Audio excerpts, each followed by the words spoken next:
Next है Coulomb's.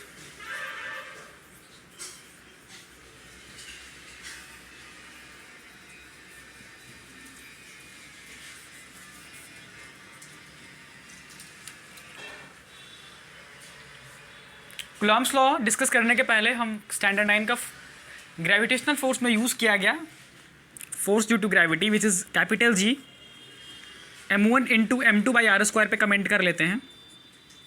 ये क्या था? दो मासेस आपस में अट्रैक्ट करते हैं और जो दोनों मासेस के बीच जो फोर्स ऑफ अट्रैक्शन होता है वो कितना फोर्स दोनों एक दूसरे पे लगाता है उसको कैलकुलेट करने के लिए ये फार्मूला हम लोगों ने डिराइव करा था स्टैंडर्ड 9 में। और इसके बारे में ज़्यादा जानना चाहते हैं तो आप स्टैंडर्ड 9 का वीडियो देख लीजिएगा एक बार। Force due to gravity which is capital G m1 into m2/r²। Capital G is called gravitational constant, m1 is the mass of first object and m2 is the mass of second object and r is the separation distance between m1 and m2। Exactly इसी type से work Coulomb's law भी करता है, लेकिन ये मास पे work नहीं करके चार्ज पे वर्क करता है। तो अगर यहाँ पे कोई चार्ज q1 है और यहाँ पे कोई चार्ज q2 है, दोनों के बीच सेपरेशन डिस्टेंस r है, तो ये चार्ज जो है ये इस पर फोर्स लगाएगा, फोर्स ऑन q1/q2। थोड़ा मैं बड़ा लिख देता हूँ।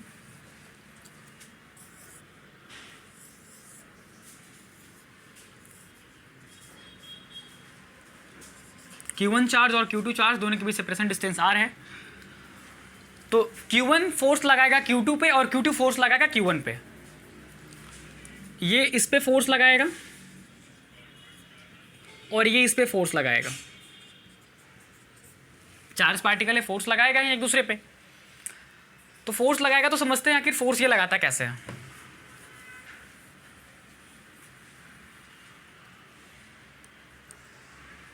इसके पास चार्ज है, इसके पास भी चार्ज है। इस चार्ज का अपना कुछ फील्ड होगा। खैर फील्ड पे नहीं आते हैं, बस बेसिक आइडिया में बात करें। Force due to basically electric force is equals to is proportional to q1 into q2। Electric force दोनों चार्ज का प्रोडक्ट के डायरेक्टली प्रोपोर्शनल होता है और electric force is inversely proportional to separation distance between them. This is equation 1, this is equation 2।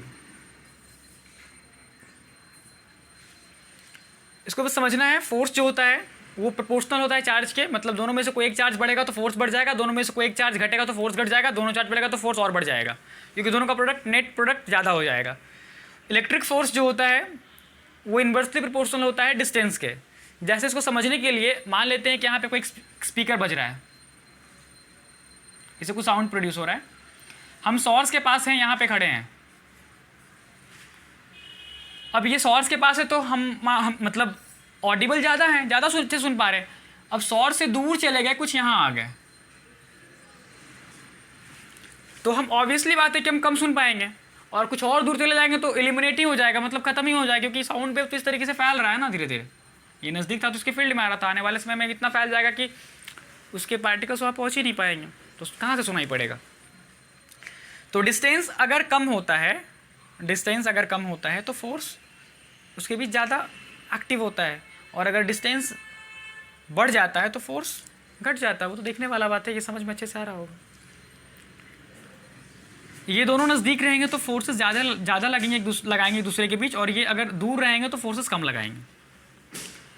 Detail में जब मैं field की बात करूँगा, इलेक्ट्रिक फील्ड वगैरह पे हम लोग बात करेंगे तो अच्छे से क्लियर हो जाएगा। अभी टेम्पररी क्या है, ये वाला एग्जाम्पल्स ऐसे समझ में आ जाएगा कि अगर हम किसी सोर्स से नज़दीक हैं तो ज़्यादा हम सुन पा रहे हैं, और सोर्स से दूर हैं तो कम सुन पा रहे हैं। उसी तरीके से अगर दोनों चार्ज आपस में दूर हैं तो दोनों के बीच फोर्स कम लगेगा, नज़दीक है तो ज़्यादा फोर्स लगाएगा, और उसके चार्ज पे भी डिपेंड करता है। Higher is the charge, higher is the force applied, and lesser is the charge, lesser is the force applied. और दोनों का अगर दोनों का प्रोडक्ट ही कुछ घट गया तो फोर्स भी घट जाएगा, दोनों का प्रोडक्ट बढ़ जाएगा तो फोर्स बढ़ जाएगा। अब इस दोनों को अगर मैं सॉल्व करूँ तो लेफ्ट हैंड साइड बराबर है, तो मैं लिख सकता हूँ force due to electric force basically is equals to, मैं सिंपली एफ भी लिख सकता हूँ, लेकिन समझने के लिए क्योंकि यहाँ इलेक्ट्रिसिटी यूज़ करते हुए एफ लिख सकते हैं। एफ जी का मतलब होता है force due to gravity, understand होता है क्योंकि फोर्स तो कई तरह का हो सकता है। प्रोपोर्शनलिटी को हटाने के लिए हम इज इक्वल्स टू और कुछ कांस्टेंट यूज़ करते हैं। यहाँ पे के कांस्टेंट यूज़ करेंगे, ग्रेविटेशनल के लिए जी कांस्टेंट यूज़ करते थे, यहाँ पे के कांस्टेंट यूज़ करेंगे which is what we called is coulombian constant, जिसका वैल्यू होता है 1/4 pi epsilon naught into epsilon R, और मैग्नीट्यूड में होता है 9 into 10⁻⁹ newton metre square per coulomb square. मैं सॉल्व करके सारा दिखाता हूँ। के Q1 into Q2/r²। All right, तो ये मेरा इलेक्ट्रिक फोर्स है जो कि चार्ज पे एक चार्ज दूसरे चार्ज पे लगाएगा। This what we called is coulombian force. इसको हम लोग कूलम्बियन फोर्स बोलते हैं, के Q1 इंटू Q2/r²। ठीक है, अब थोड़ा इसमें हम लोग और डिटेल में बात करें, यूनिट वगैरह पे बात करते हैं। के क्या होता है, के को हम लोग बोलते हैं कूलम्बियन कांस्टेंट।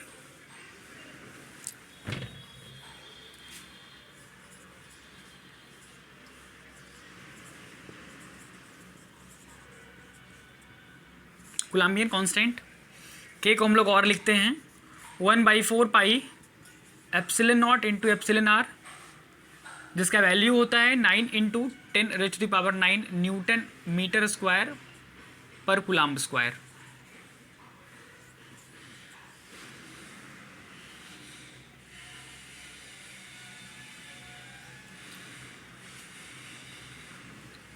पर कूलम्ब स्क्वायर।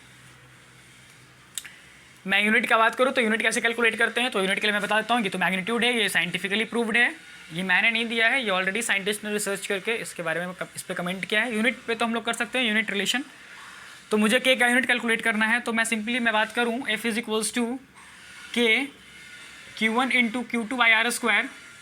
मुझे के का यूनिट कैलकुलेट करना है, तो K is equals to FR² upon Q1 into Q2। तो K is equals to F का होता है न्यूटन, आर का मीटर स्क्वायर, आर का मीटर तो मीटर स्क्वायर, और Q1 इंटू Q2 का coulomb.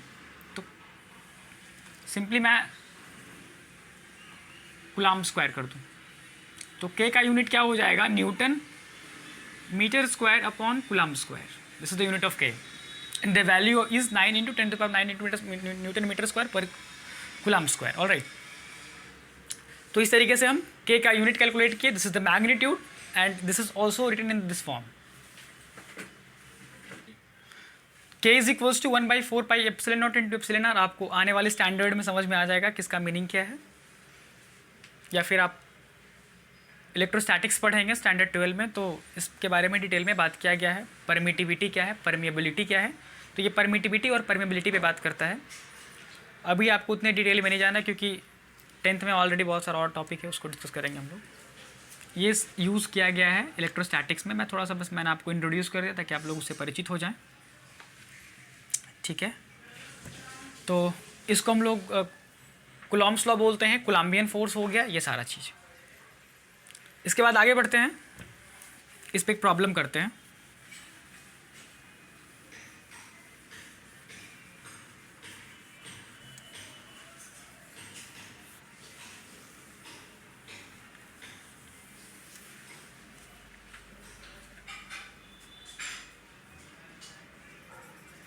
Q1 is equals to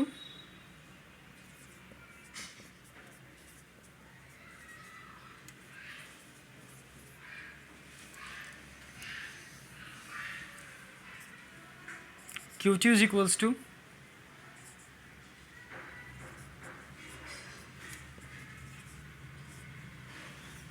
Q1 and Q2 had two different charges and both are separated by some distance.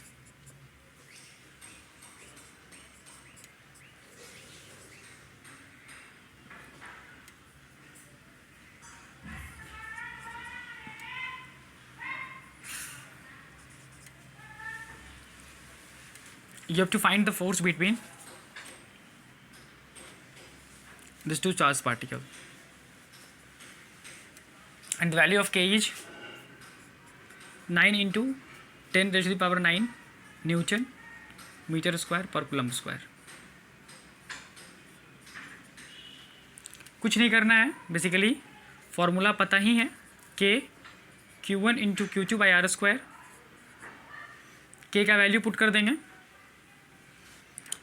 Putting the value of के, Q1 and Q2 and divide that by R square, you will get the value of force